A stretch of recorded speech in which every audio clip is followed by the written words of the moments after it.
Hello, it's been a while. I just wanted to come on and talk about some stuff that happened today, because today has been a pretty good day in terms of, like, stuff. So for those that don't know, E3 is happening right now. If you don't know what E3 is, it stands for Eat, Everyone, and then Execute. That's not what it stands for. Electronics Entertainment Expo.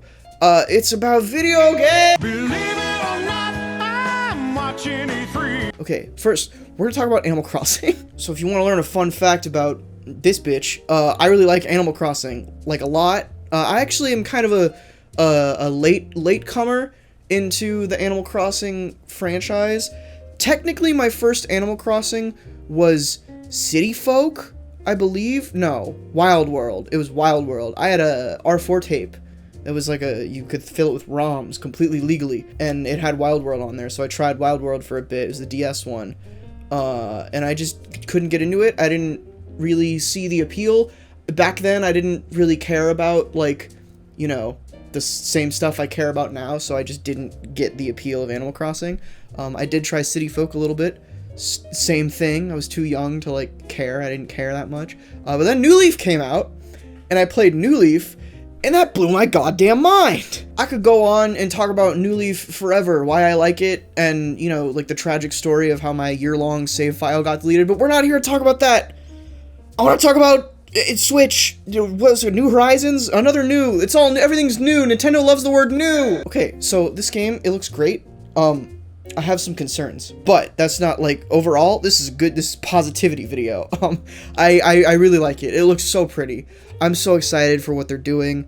I trust the Animal Crossing devs. Whenever they do throw a new gimmick in there, it usually is pretty fun, and the gimmick this time around seems to be, there's a lot of crafting involved, and you're on an island this time instead of, like, a village, which, you know, I am a little concerned, though, because of the deserted island sort of setting, that there won't be any, like, you know, pre-established stores or anything. Maybe, I mean, this probably would make sense.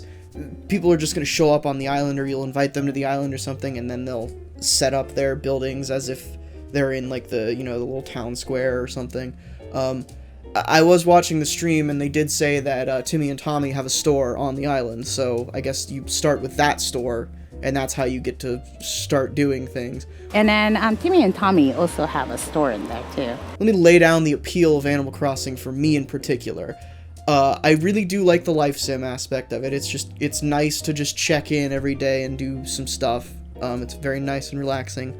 But specifically for me, the draw for me, and for, like, a lot of games that have this ability, like, have this option in it, is just, like, you know, fashion.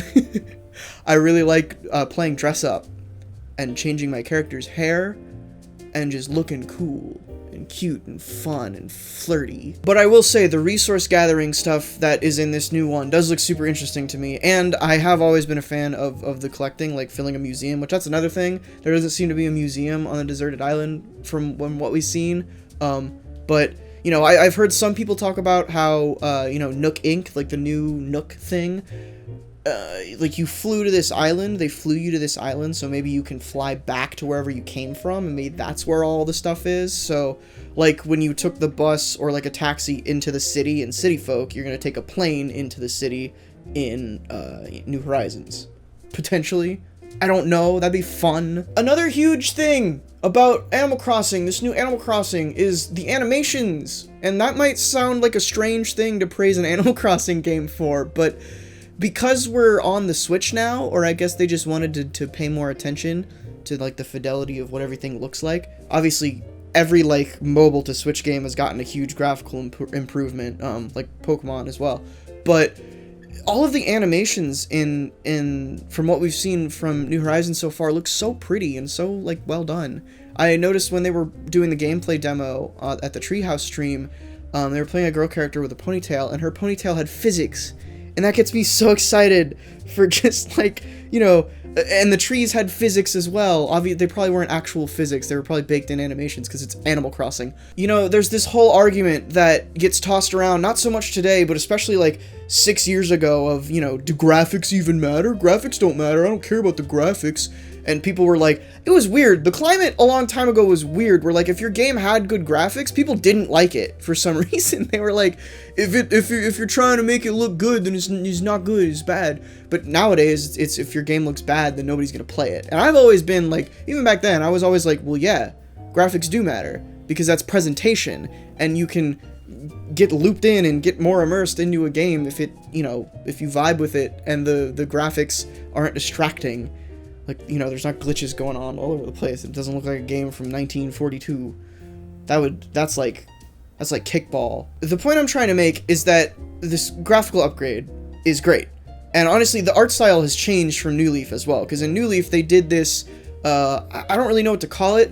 Patchwork is the word that's coming to mind of, you know, all the characters had this texture filter over them that was kind of strange, and I think they did that to skirt around the aliasing issues that the 3DS had because of how small the resolution was, and there was like no anti-aliasing in that system, but you could still tell that the aliasing was there. But I think it was a good decision. They sort of switched to the current art style with Pocket Camp, which was a very welcome addition, and then they just, you know, like upgraded even more with lighting effects and all the animations and stuff on New Horizons, which looks great, and I'm totally on board. Also, the character models, like the player character models, they seem to be taller again. I feel like they get taller each generation. Maybe they're growing up.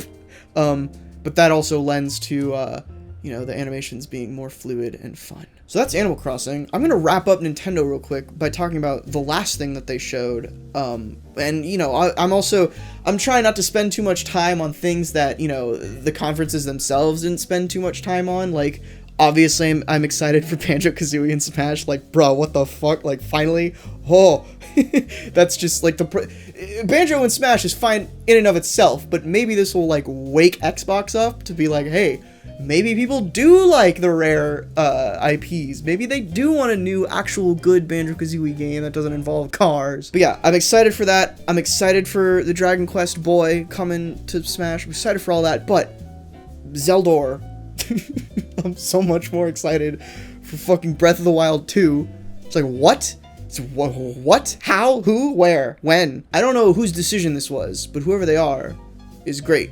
I, for a while, was convinced that they were going to take the Breath of the Wild engine, change the art a little bit, and then spit out a new game, like a completely new game. I did not think that they were going to make a full-fledged sequel in the same world, in the same storyline. That I didn't think they were going to do that. I'm okay with that.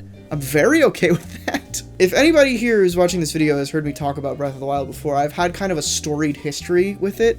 Early on, I really didn't like it. I thought it, you know, like, was too much of a departure from the Zelda formula. And then I came back and revisited it and finally finished it and was like, okay, it's a really good game, but it's a bit overhyped.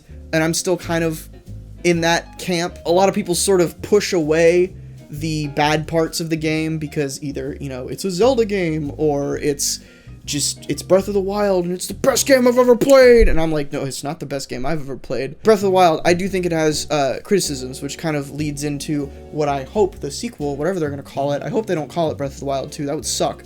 Call it Silly Man Ganon Corpse. The Legend of Zelda, Silly Man Ganon Corpse. I hope the biggest thing in terms of gameplay that they add or change or fix or whatever is, you know, addressing the criticisms that I had of Breath of the Wild, which, after, like, being detached from playing it for so long, my two main criticisms are the durability system and the dungeons / shrines, sort of the monotony of those, where they all look and sound the same. But yeah, if you address those things, I'm sold. Like, that's all I need. Just fix those things and I'm great. I want to play as Zelda. Let me play as Zelda. I don't know if that's what that trailer was implying, that you could play as Zelda. You know, obviously Zelda's just there, and Zelda being there doesn't mean you can play as her, but she's dressed very similarly to Link, and they cut her hair to look more similar to Link. She looks more like a female Link than ever.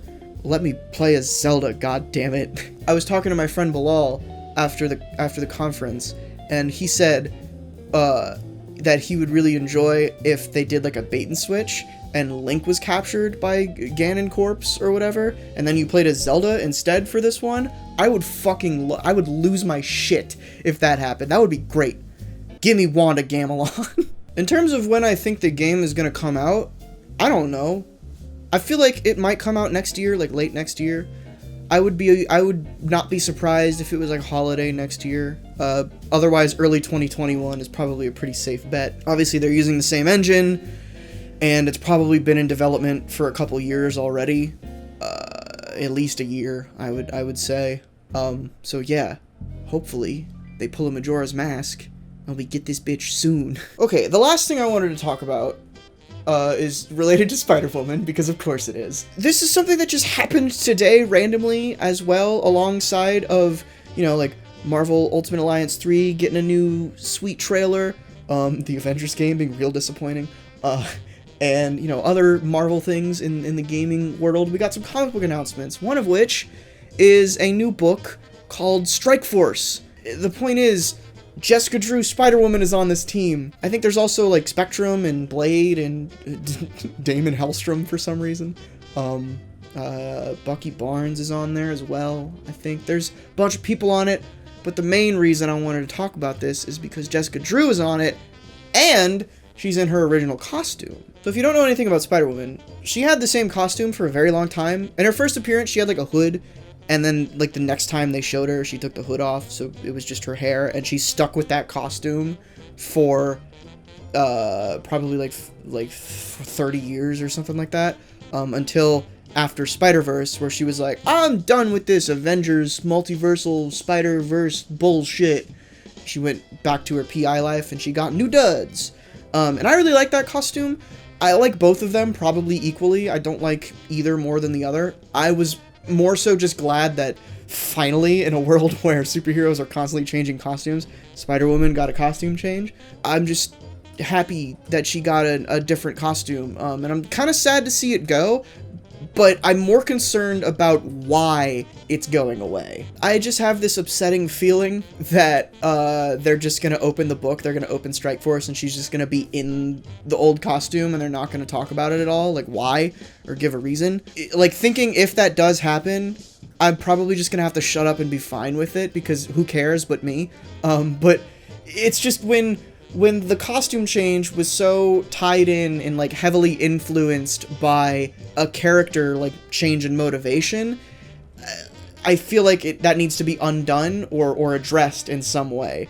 Where like Iron Man gets a new costume, it doesn't really need to be addressed because he's just Iron Man. That's what he does. It's the same with most superheroes, where just, you know, a changing costume is part of like a new book or something, where let's just redesign, let's tweak the character design a little bit. That's fine. People do that. Spider-Woman doesn't do that. She had the same costume for 30 some odd years, and then it changed because she changed in canon. To go back to something old, I hope it's not the writer or the artist just being like, I prefer this one. Fuck everything that came before it, because that would, you know, that's upsetting to me, a very large fan of Spider-Woman. So yeah, those are my thoughts on the Spider-Woman thing. I haven't read anything that, I don't really know how to pronounce her name, so I'm not going to try. But the writer for Strike Force, I haven't read any of her previous stuff. The only thing that I like knew existed was she did like a 5-issue Thanos miniseries that I skipped out on because I was like, oh great, another Thanos miniseries. I just didn't care. I followed her on Twitter and saw that she did a cosplay of Spider-Woman, the original suit, and then referred to her as her disaster wife. So I have high hopes for the respect that she's gonna give to the character. And normally, like, I wouldn't care this much, but you know, she's my favorite superhero, so I'm gonna be protective a little bit. I'm excited for tons more stuff. Those are just the big 3 things that I wanted to talk about because, you know, I love Animal Crossing. Zelda's my favorite video game franchise. Spider-Woman's my favorite superhero. Today was a good day. Lots of stuff. Lots of good stuff. Thank you for watching. Be excited. Talk about your excitements. Keanu Reeves.